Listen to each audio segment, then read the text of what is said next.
Hey, besties! So as you all know, I am doing a challenge, Read Like Rory. So a lot of the books that she has on her list have been challenged or banned at some point.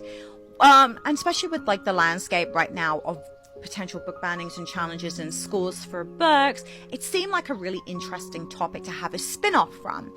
So I'm doing a podcast episode tomorrow on some of the banned books that I found that were most banned or challenged in 2024 in North America. Not necessarily just Canada or the US, but North America as a whole.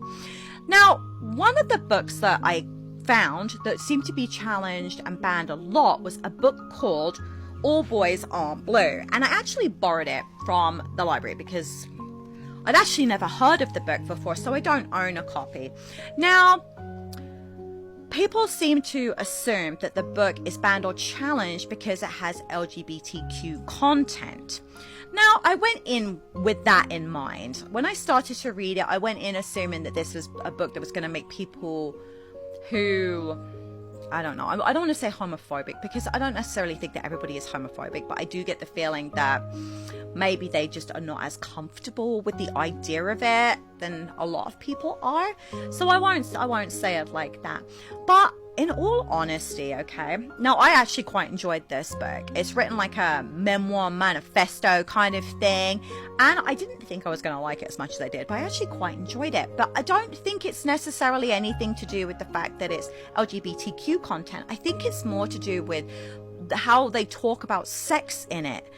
Like here in Alberta right now, they have made challenges for books to be relocated. Okay, it's not, I know it's part of being banned, but a book that should be aimed, like you wouldn't expect to find Haunting Adeline in a kindergartner's library access, right? Well, some of these books have some pretty explicit stuff in there, and I'm not saying that there's not books that still are accessible. It's just these books were found and challenged because the content is a little more grown up than what a kindergartner needs. So while people may assume it is something to do with the fact that it's LGBTQ, I don't necessarily think that that's the biggest part of it. It is the sexual content, and I went through it, and I'm a little iffy on whether or not I would let my 6-year-old have access to a book like this. Now, when I went and had a look, this book isn't aimed at kids from K to 9. It really is for high school kids. So reallocating a book to the correct age group is not necessarily such a bad thing, but I don't think that there's enough book content for kids that are that young that maybe are curious and want to ask questions. Now, you should definitely check out my episode tomorrow.